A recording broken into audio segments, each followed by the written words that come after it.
최고위원회의 시작하겠습니다. 예상했던 대로 중앙선거관리위원회가 우리 당의 선거 소청을 기각했습니다. 중앙선관위가 각 시도당 선관위에 소청 기각 의견을 내라는 취지의 공문을 보냈을 때부터 예견된 일이었습니다. 투표 용지 부족의 전산 조작까지 드러났는데도, 이런 엄청난 일들이 밝혀지고 있는데도 당신들이 선거 결과에 영향을 미쳤다는 것을 입증 못했으니 우리는 그냥 소청 기각하고 말겠다는 뻔뻔함과 무책임함과 이런 것들이 결국 셀프 면죄부를 내놓게 만들었습니다. 선관위 스스로도 규정 위반은 인정을 했습니다. 투표용지 부족, 전산 조작은 규정 위반을 이야기할 필요도 없습니다. 결국 영향이 있었는지 없었는지 제대로 따져보자는 것이 선거 소청이었습니다. 그런데 그걸 따져보자고 계속해서 추가로 구두 변론을 요청했음에도 불구하고 구두 변론도 한 차례 외에는 허용하지 않았습니다. 도대체 선관위가 무슨 생각을 하고 있고 어떻게 심리하는지 보자고 구두 변론 중계를 허용해달라고 요청했지만 그것도 기각했습니다. 그러더니 결국 선거 소청을 기각했습니다. 오심은 인정했습니다. 그러면서도 VAR로 확인하자고 했더니 그건 죽어도 보지 않겠다는 것과 뭐가 다르겠습니까? 국민 누구도 납득할 수 없을 것입니다. 결국 특검 수사를 통해서 모든 진실을 밝혀내는 방법밖에 없을 것입니다. 그리고 선거 소송을 통해서 다시 제대로 다투는 방법밖에 없을 것입니다. 선거 소송을 통해서 다시 싸우겠습니다. 그리고 제대로 된 특검을 임명해서 모든 진실을 낱낱이 밝히겠습니다. 선관위 못지않게 우리의 민주주의를 위협하는 세력도 드러났습니다. 카이스트와 독일 막스 플랑크 연구소 국제공동연구팀이 10년치 네이버 댓글 1억 1200만여 건을 전부 분석했습니다. 전수 분석한 결과 외국 세력과 연계된 악성 계정이 약 2만 4천 개나 나왔습니다. 주로 정치인을 비난하고 사회 갈등을 부추기는 댓글을 달았습니다. 선거철에는 새로운 악성 계정 활동이 51%나 증가했다고 합니다. 외국 세력이 여론 조작으로 우리 선거에 개입하고 있다는 명백한 증거일 것입니다. 저는 이미 온라인 댓글 국적 표시제 도입을 제안한 바 있습니다. 민주당은 협중이라고 펄펄 뛰면서 반대했습니다. 중국을 특정한 것도 아닙니다. 누가 됐든 댓글에 국적을 표기하자는 겁니다. 그런데 국적을 표기하자고 했더니 어느 나라를 특정한 것도 없는데 왜 더불어민주당은 협중이라고 스스로 펄펄 뛰고 있습니까? 온라인 댓글 부대가 중국이라고 민주당이 아예 공인을 하는 것입니까? 결국 스스로 여론조작 외국 세력의 공범임을 자백하는 꼴입니다. 중국이든 어디든 그게 어떤 나라든 여론조작을 통해서 대한민국의 선거 개입을 시도한다면 반드시 막아야 되지 않겠습니까? 우리 당은 온라인 댓글 표시제 도입을 강력하게 추진하겠습니다. 중국인 간첩 사건도 계속 발각되고 있습니다. 인민해방군 출신 중국인들이 주한미군 전투기 관제 통신을 도청하고 미군 기지 앞에 가게를 차려놓고 군사기밀을 수집하다 적발됐습니다. 그런데 이들을 당장 간첩죄로 처벌하지도 못합니다. 간첩죄 형법 개정안이 올해 2월에야 국회를 통과했기 때문입니다. 이미 지난 2024년 부산 해군기지 드론 촬영 사건, 정보사 군무원의 불례기원 명단 유출 사건 등 중국인에 의한 간첩 사건이 여러 차례 적발된 바 있습니다. 반도체를 비롯한 중국의 산업 스파이 활동도 여럿 발각이 됐습니다. 그래서 간첩죄를 개정하자고 그렇게 주장했지만 민주당은 온갖 이유로 간첩죄 법안 처리를 지연시켰습니다. 법사위 소위를 통과한 법안마저도 붙잡아두고 오랫동안 법안 통과를 지연시켰습니다. 국정원 대공 수사권 박탈하고 국군 방첩사령부도 해체했습니다. 이제 대한민국은 간첩 수사를 못하는 나라가 아니라 간첩 수사를 안 하는 나라가 됐습니다. 대한민국을 간첩 천국으로 만들려 하고 있습니다. 쿠팡 개인정보 유출 사건도 범인은 중국인이었습니다. 그런데도 이재명 대통령은 어쩌라고요? 이게 답이었습니다. 더 이상 시에시만 해서는 안 될 것입니다. 중국의 선거 개입, 간첩 활동이 확인되면 강력하게 항의하고 국제 공조를 통해 대응책을 마련해야 됩니다. 이재명 정권 중국 편인지 대한민국 국민 편인지 확실하게 밝히기 바랍니다.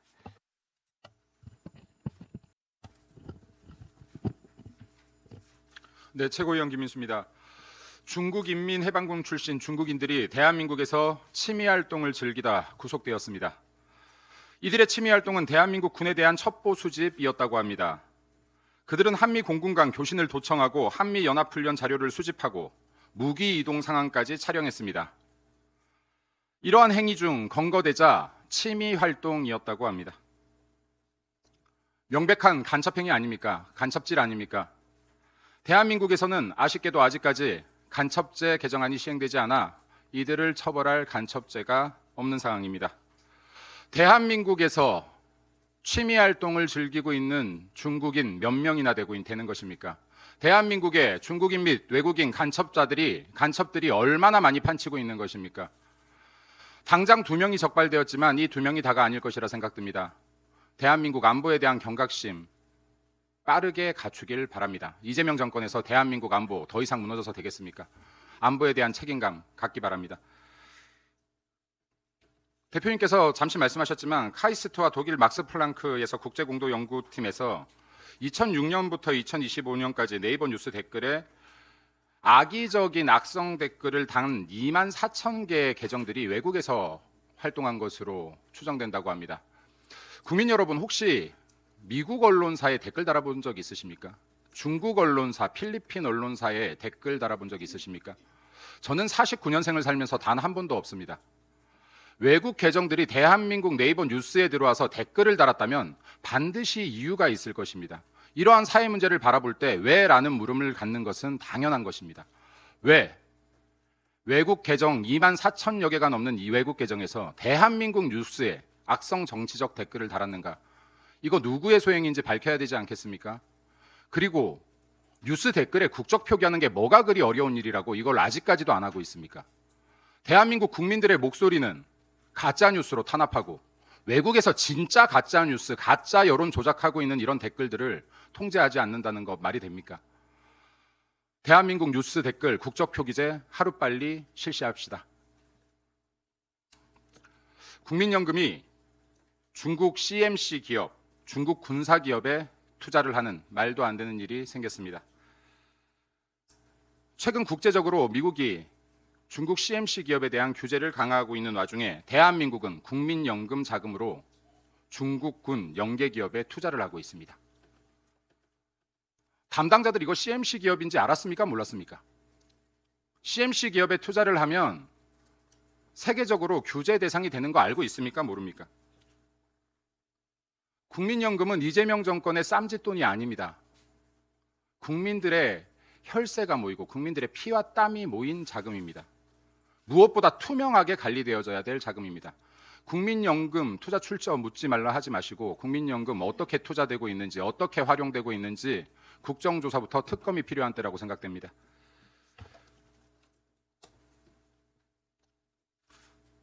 야당이 어지간한 개소리를 해도 참고 품격 있게 대응했다.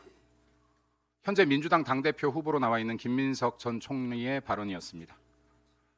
야당의 비판을 이제껏 개소리 취급하고 계셨던 건지 묻고 싶습니다. 김민석 총리 인사청문회 당시에 칭하대 학위 취득 과정과 출입국 기록을 물은 것이 개소리였습니까?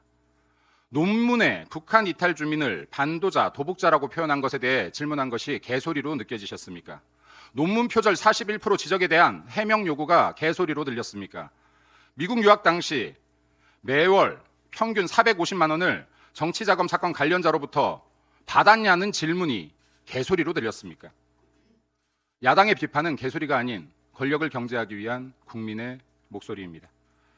김민석 총리의 야당에 대한 인식, 국민의 목소리에 대한 인식 처참한 수준입니다. 이런 자가 민주당의 당대표가 되겠다. 대한민국의 국무총리를 지냈다. 나쁘끄럽습니다. 김민석 민주당대표 후보의 사과 그리고 인식의 변화를 촉구합니다. 마지막으로 하나만 더 말씀드리겠습니다. 얼마 전 대한민국에서 11살 아이가 숨졌습니다. 이 아이는 태어나서부터 충북의 한 교회에서 살았습니다. 아이가 사망하기 직전 교회를 2번이나 탈출했습니다. 주민의 도움을 받아 경찰까지 인계되었습니다. 아이의 얼굴에 멍자국까지 있었습니다. 그럼에도 불구하고 경찰은 이 아이를 다시 교회로 돌려보냈습니다. 법원에서는 접근 금지 신청을 기각하였습니다. 이 아이에게 폭력을 가한 것은 다른 사람 아닌 외할머니였습니다. 11살짜리 아이가 대한민국 공권력에, 사회에, 구조의 손길을 뻗었지만은 우리나라 공권력이 아이의 죽음을 방치했습니다. 이런 죽음 다시는 일어나서는 안 될 것입니다. 공권력, 공직에 앉아있는 모든 분들께서 국민을 위한, 대한민국 사회를 위한 좀 더 세심한 배려를 촉구합니다. 이상입니다.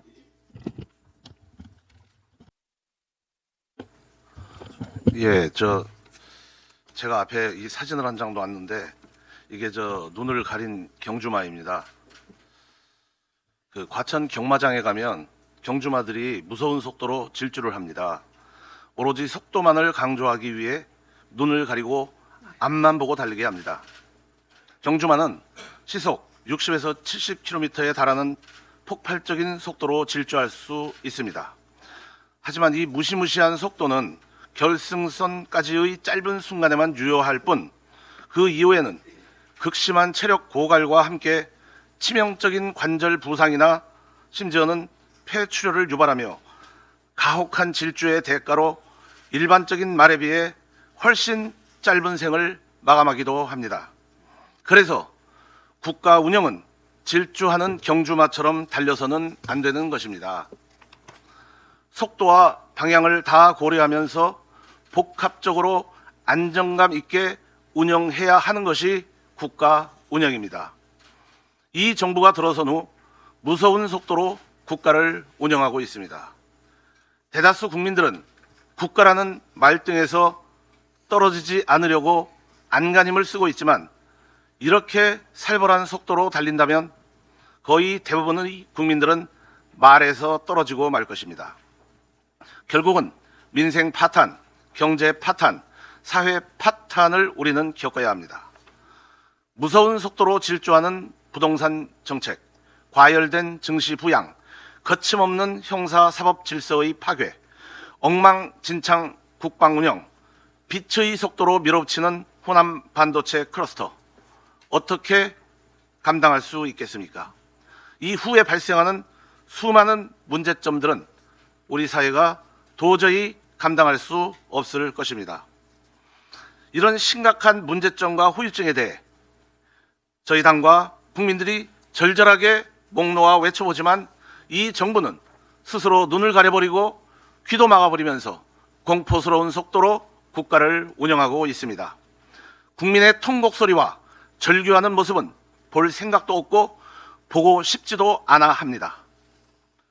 폭발적인 질주가 지금은 영원할 것처럼 보이지만 결국은 치명적인 파국을 향해 달리고 있는 이 모습이 수명이 짧은 경주마의 슬픈 운명과 오버랩 되는 것은 저만의 생각은 아닐 것이라고 확신합니다.